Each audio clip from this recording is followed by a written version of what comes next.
Breaking news in the CBS Sports HQ, the Buffalo Bills are firing head coach Sean McDermott. That's the latest from our NFL insider Jonathan Jones. It closes the books on McDermott's 9 years in Buffalo, where he went 98-50, but was unable to get the Bills to a Super Bowl.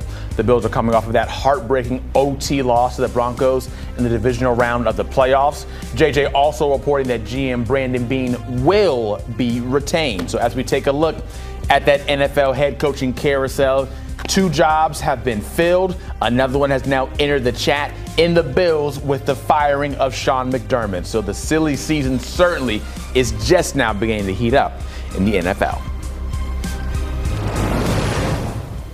We now continue that conversation and bring in JJ. Damian Harris still here with us. JJ, shocking maybe a little bit. Weren't expecting this to happen right now, I'd say, just the timing standpoint of it. What can you tell us about what led to this moment right here? Well, Zach, what I'll tell you is for the last couple of weeks, I've been trying to figure out, hey, if there is playoff failure, if you don't get the job done in the postseason, when there is not a Patrick Mahomes or a Joe Burrow or a Lamar Jackson on the AFC side of the bracket, will Sean McDermott remain as head coach of the Buffalo Bills? Couldn't really get a great answer on that. And we see now why.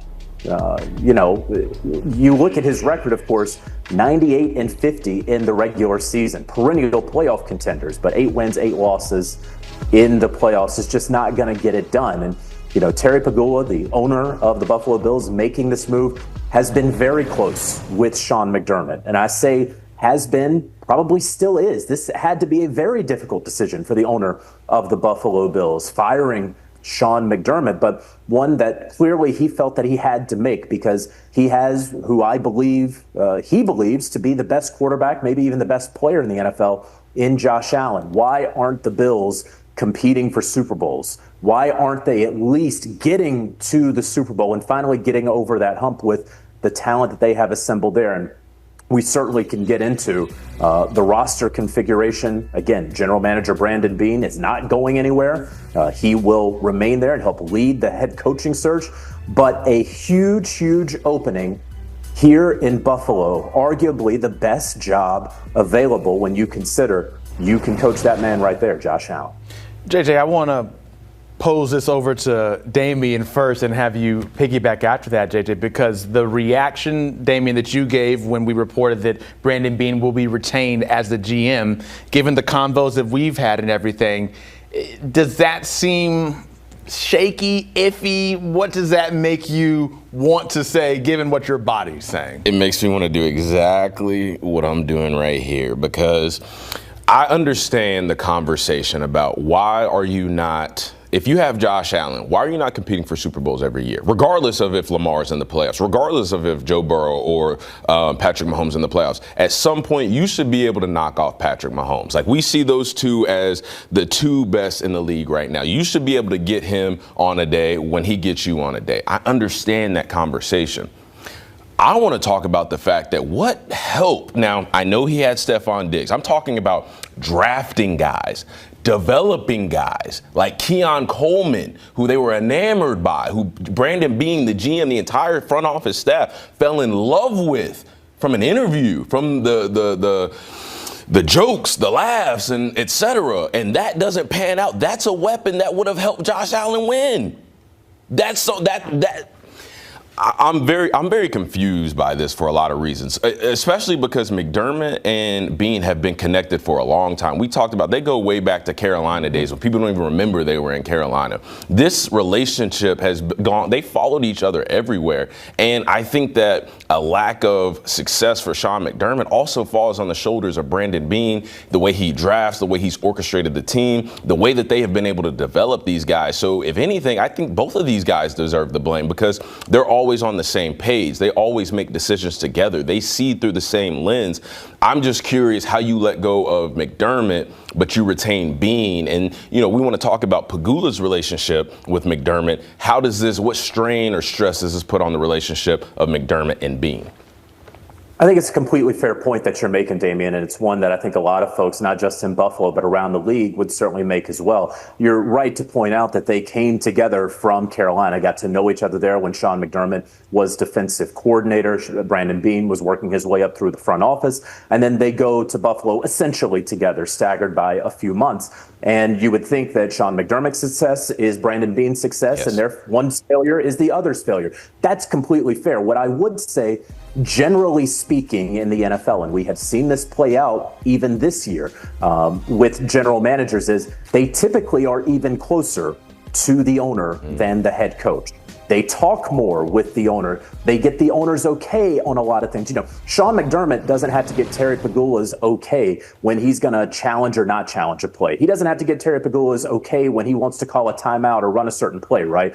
But when Brandon Beane is drafting a certain player or making a free agency move, he can walk the owner through that decision. And then the owner can sort of own that as his own decision as well, right? Well, I could have put a stop to it if I wanted to. And so I'm speaking very generally across the NFL, why general managers typically, when both could go, general managers typically stay longer than head coaches. That is usually the reason, because Terry Pegula would believe that whatever failures were made on the personnel side, he was very involved in that. But coaching-wise, and if you believe in this roster, as clearly Terry Pegula does, as clearly Brandon Beane does, you'd think that, well, if we just change the coach, surely we can get to the Super Bowl. So let's go down that aisle of changing the coach for Buffalo. Do you think that will be enough to change the tides of the way things have gone in Buffalo, Damian? Because maybe you could try to trade for Mike Tomlin, see if he actually wants to sit or if he wants to coach right now. You have Joe Brady there as your offensive coordinator. Maybe if you would have waited a little bit, you could have had Harbaugh. Or if Harbaugh would have waited, he could have had him. But what's the right move here, you think? Well, so you just mentioned something that I think is very, very important in all of this. What happens with Joe Brady now? Does he take this head coaching job? Does he get interviewed for this head coaching job? Or does he end up somewhere else? And then my question is, if Sean McDermott is retained, is he able to keep Joe Brady? Why is this important? Why am I bringing up Joe Brady? It's because of his relationship with 17, his relationship with Josh Allen. When they got rid of, what was I forget the name of our coordinator that we had back before. He went to Cleveland. Ken Dorsey. Ken Dorsey. Whenever they got rid of Ken Dorsey, a big problem of that was he didn't call the plays that Josh Allen liked. They couldn't get on the same page for an offensive game plan or how they wanted to run the offense or the freedom that Josh got in that. Joe Brady, he turns the keys over to Josh. He lets Josh have full creative control on the offensive side of the ball. I know that because I was there for a year. I saw it. So how is that part of the equation? If you lose Joe Brady, how does that affect 17? Because I can tell you this much also, 17, as much as he sat in the locker room and talked about, man, I let our guys down, I bet for a split second he thinks to himself, am I the reason why McDermott got fired? Am I the cause of this? Because when it all comes down, everything falls on the shoulders of Josh Allen. We haven't been able to get it done. Now, to get back to the coaching situation, I just had to throw that out because I'm very enamored by what's going to happen with Joe Brady. There's a lot of good options out here. I would have loved to have seen John Harbaugh in this position, coaching Josh Allen, sharing some of that GM responsibility with Brandon Beane, making some of those roster decisions. I think that would have been a good option. But I think you go and deal with somebody who's used to playing in the cold, who's used to playing in a blue-collar type of market, somebody like Mike Tomlin. Just see if he's interested. Just see if he's interested. I'll tell you this. All the talk that you just had about Joe Brady, I think we're going to have a lot of that talk with Buffalo. I'm searching through my phone right now, but it was more than a week ago. I got a text from a very well-placed source outside of Buffalo who said be on the lookout for them if they don't succeed in the playoffs, moving on from Sean McDermott and Joe Brady ultimately taking that job. And we've seen that Joe Brady, because of the way that the NFL rules are set up, the playoffs, he has not gone in for second in-person interviews. And so his positioning right now, if he ultimately becomes the guy in Buffalo, they're only one interview behind. And honestly and obviously, because he's been there for years, there are no interviews behind. They know what they have in Joe Brady. So he's interviewing for 3 jobs, among them, I believe, the Miami Dolphins and the Baltimore Ravens. It looks like the Dolphins may be going for Jeff Hafley. And so I say all that to say that Joe Brady could very well be the option in Buffalo.